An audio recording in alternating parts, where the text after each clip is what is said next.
नमस्कार साथियों। आज का जो हमारा टॉपिक है, एक समावेशी शिक्षक के गुण।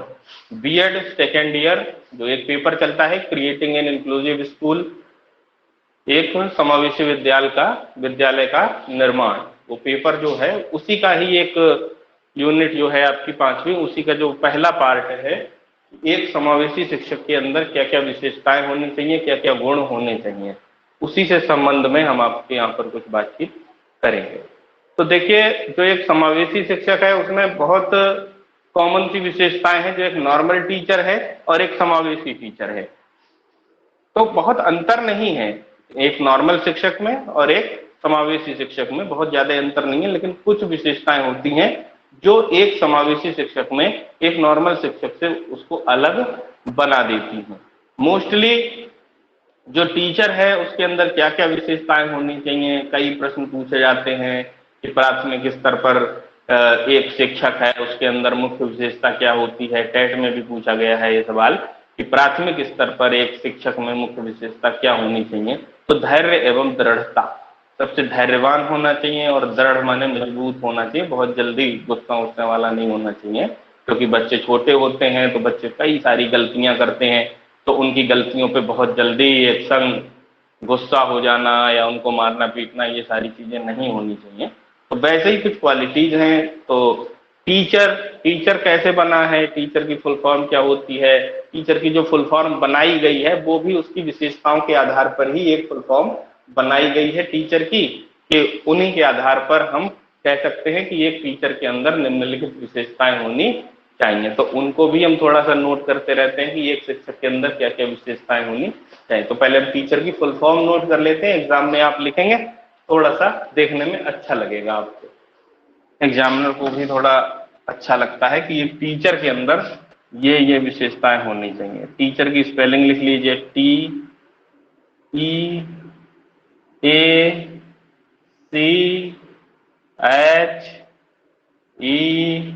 और R, teacher, TEACHER, teacher. Teacher की फुल फॉर्म क्या होती है? सबसे पहला टी फॉर क्या है? Truthful and tolerant. Truthful and tolerant, Hindi में हम इसको कहेंगे ट्रुथफुल माने विश्वसनीय या सत्य बोलने वाला, विश्वसनीय और धैर्यवान, विश्वसनीय और धैर्यवान, ये पहली टी की है। E for efficient, EFFICIENT, efficient माने कुशल। ए फॉर क्या होता है? ए फॉर होता है अफेक्शनेट, AFFECTIONATE,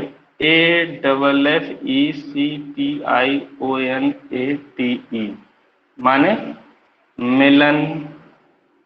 मिलनसार होना चाहिए। C for cheerful and command over subject, CHEERFUL and command over subject. Cheerful माने क्या होता है? प्रसन्न चित्त होना चाहिए। कमांड ओवर सब्जेक्ट माने अपने विषय पर उसकी पकड़ होनी चाहिए, ये भी एक गुण होता है। एच फॉर होता है ऑनेस्ट, चाहे ऑनेस्ट कह लें, और हेल्थ भी कह सकते हैं, और हेल्थ भी दोनों तरह की, mental and physical, mental health और फिजिकल हेल्थ। ऑनेस्ट माने ईमानदार होना चाहिए उसको, और हेल्थ उसकी जो स्वास्थ्य है मानसिक रूप से स्वस्थ होना चाहिए और शारीरिक रूप से भी स्वस्थ होना चाहिए। ई फॉर एनर्जेटिक, एनर्जेटिक माने ऊर्जावान होना चाहिए, शिक्षक ऊर्जावान होना चाहिए। आर फॉर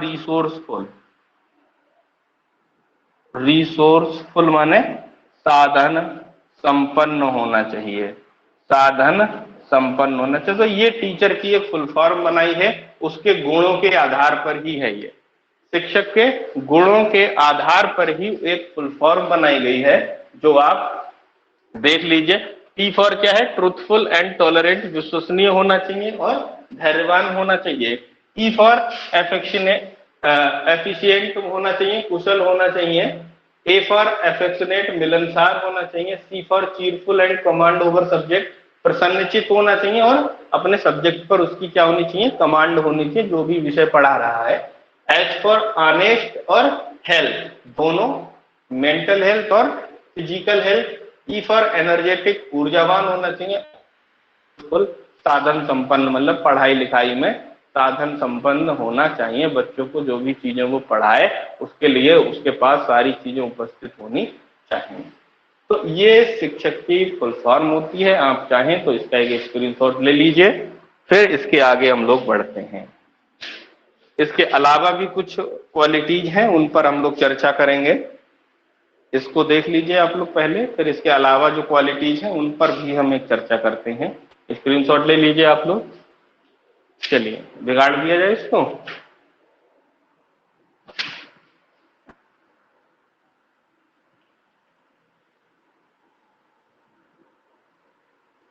अब देखिए आगे, इसके अलावा और कौन कौन सी क्वालिटी होनी चाहिए एक शिक्षक में। तो सबसे पहले इधर लिख देते हैं, सबसे पहले होना चाहिए प्रभावी व्यक्तित्व। प्रभावी व्यक्तित्व होना चाहिए एक शिक्षक का, है नहीं? प्रभावी व्यक्तित्व। प्रभावी व्यक्तित्व का मतलब क्या है? जब तक शिक्षक का अच्छी पर्सनालिटी, गुड पर्सनालिटी नहीं होगी, तब तक बच्चे उसकी ओर आकर्षित ही नहीं होंगे।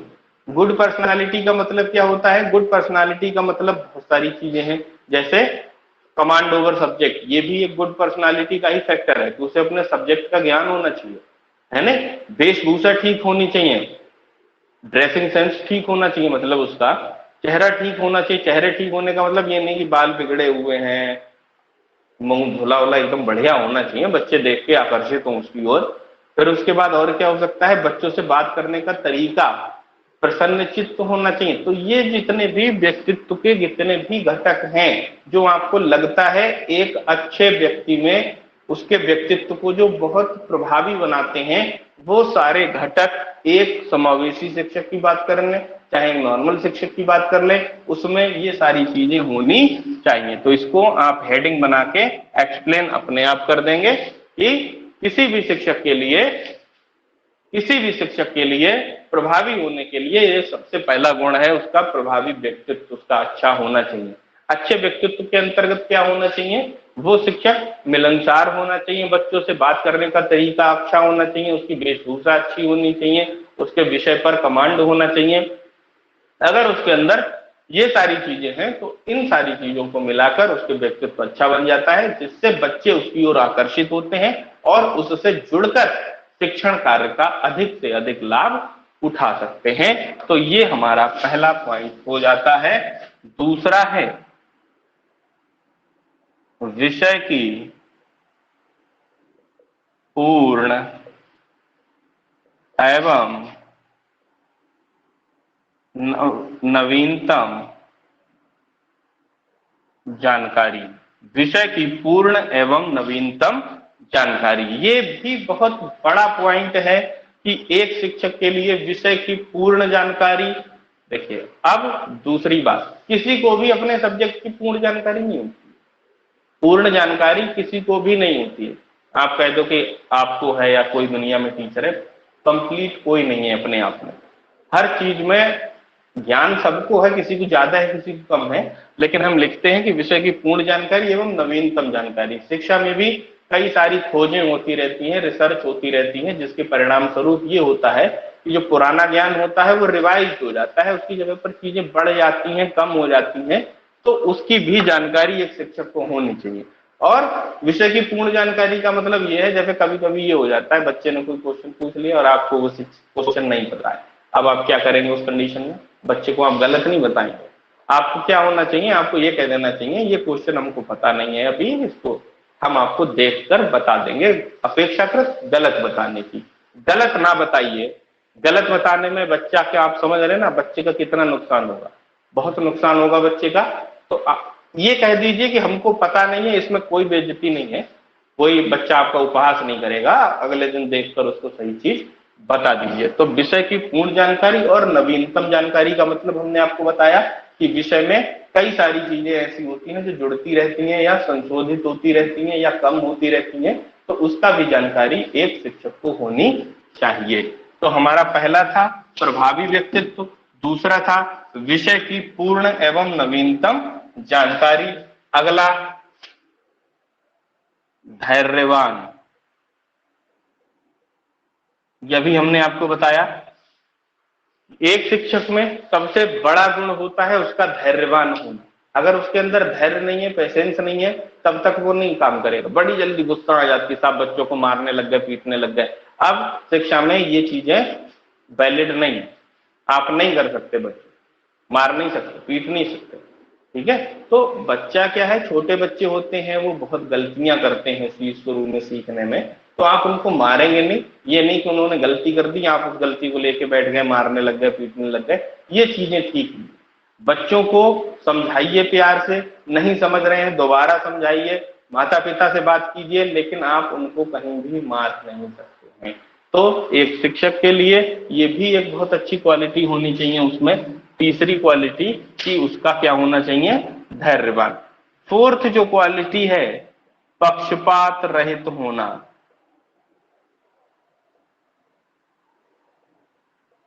पक्षपात रहित, बाइसनेस नहीं होनी चाहिए, पक्षपात नहीं करना चाहिए। कक्षा में जितने भी विद्यार्थी हैं सब एक समान विद्यार्थी हैं, सबके साथ उसको समान व्यवहार करना चाहिए, किसी भी बालक के साथ किसी भी प्रकार का कोई पक्षपात नहीं करना चाहिए एक अच्छे शिक्षक के लिए।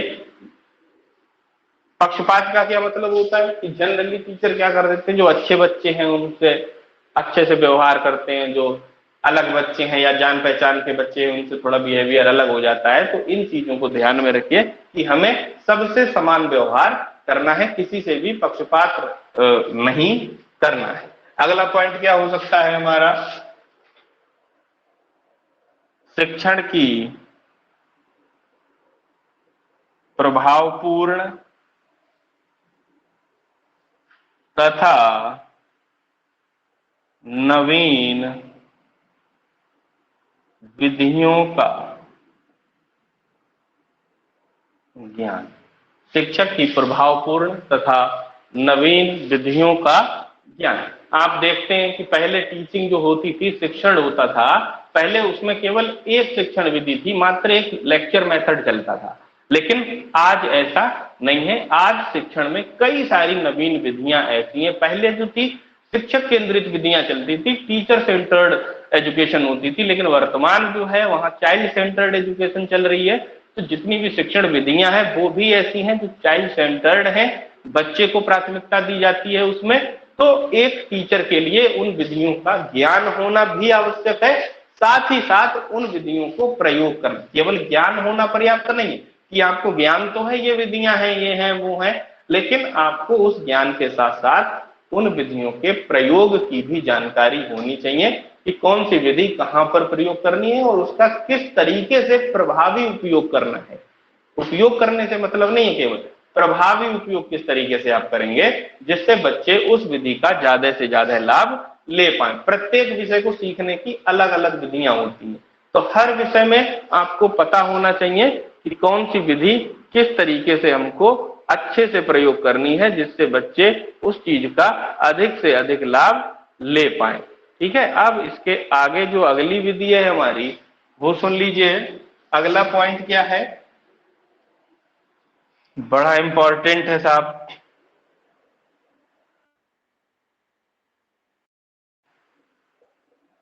ज्ञाता, मनोविज्ञान का ज्ञाता। मोस्ट इंपॉर्टेंट पॉइंट है और सबसे ज्यादा जरूरी पॉइंट है ये कि एक समावेशी शिक्षक को मनोविज्ञान का ज्ञाता होना चाहिए। क्योंकि समावेशी कक्षा में क्या होता है, विभिन्न प्रकार के बच्चे बैठे होते हैं, सबकी आवश्यकताएं अलग हैं, सब अलग हैं बच्चे। वो तो व्यक्तिगत विभिन्नताओं में आपको पता ही है कि सब अलग होते हैं, लेकिन यहाँ पर अलग में भी अलग है बच्चे।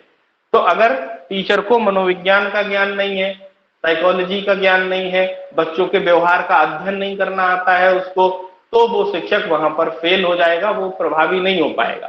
तो मनोविज्ञान का बहुत बड़ा उसको ज्ञाता होना चाहिए, मनोविज्ञान की सारी जानकारी उसको होनी चाहिए कि जिससे वो बच्चे के अनुसार उसको शिक्षा ग्रहण करवा पाए और बच्चे का विकास अच्छे तरीके से कर सके। ठीक है, तो ये मोस्ट इंपॉर्टेंट पॉइंट है कि एक मनोविज्ञान का ज्ञाता होना चाहिए शिक्षक को। अगला पॉइंट क्या हो सकता है? अगला पॉइंट लिखिए, अनुसंधान में रुचि। जो टीचर है उसको अनुसंधान में रुचि होनी चाहिए। अनुसंधान का मतलब है नवीन ज्ञान की प्राप्ति की खोज, यानी अपने सब्जेक्ट में नया नए ज्ञान को खोजते रहना चाहिए। नया ज्ञान खोजेगा तो खुद भी अपडेट रहेगा और अपने बच्चों को भी अपडेट करते रहेगा। तो इसीलिए ये बड़ा इंपॉर्टेंट पॉइंट ये भी हो जाता है कि एक समावेशी शिक्षक हो गया चाहे नॉर्मल शिक्षक हो गया, उसको अनुसंधान में भी रुचि होनी चाहिए, अनुसंधान के बारे में ज्ञान होना चाहिए और अपने विषय में वो लगातार रिसर्च करते रहना चाहिए। रिसर्च में क्या करेगा? अपने विषय में जो नई नई चीजें हैं उनको जोड़ते रहिए, किस तरीके से हम इसको प्रभावी और बना सकते हैं। तो ये कुछ क्वालिटीज थी, समावेशी शिक्षक के गुण थे कुछ। सबसे पहला उसका पर्सनालिटी प्रभावी होनी चाहिए, इफेक्टिव होनी चाहिए, विषय की पूर्ण और नवीन जानकारी होनी चाहिए, धैर्यवान होना चाहिए, पक्षपात रहित होना चाहिए, शिक्षण की प्रभावपूर्ण जो नवीन विधियां हैं उनका ज्ञान होना चाहिए, उसको मनोविज्ञान का ज्ञाता होना चाहिए, अनुसंधान में उसकी विशेष रुचि होनी चाहिए। इसके अलावा और जो आपको लगते हैं वो भी आप इसमें जोड़ सकते हैं, कोई ऐसी बात नहीं है। जितने आप क्वालिटी जोड़ देंगे वो सब अच्छा ही है और एकदम ठीक है, उसको कोई गलत नहीं कर सकता कि ये क्वालिटी नहीं होनी चाहिए। ऊपर हमने आपको टीचर वाली फुल फॉर्म लिखवाई थी, उस फुल फॉर्म से भी आप 4-5-6 पॉइंट नोट कर सकते हैं। और जब भी ये एग्जाम में आपसे पूछा जाता है तो आप किसी तरह से लिखेंगे, हेडिंग डाल दीजिए, बाद में 4-6 लाइन लिख लिख के उसको एक्सप्लेन कर दीजिए, जिससे वो और ज्यादा इफेक्टिव लगेगा और आपके पेजेज भी भरने शुरू होते हैं उससे। ठीक है, तो ये आज का हमारा टॉपिक था, एक समावेशी शिक्षक के गुण, qualities of an inclusive teacher, कि उसमें कौन कौन से गुण होने चाहिए। अगर आपको ये हमारी वीडियो अच्छी लग रही है तो बार बार देखें इसको, बाकी चैनल लाइक करें, शेयर करें, सब्सक्राइब करें, अपने साथियों को भी फॉरवर्ड करिए ये वीडियो। अगला जो क्लास होगा जुड़े रहिए हमारे साथ अगले क्लास के लिए। Thank you.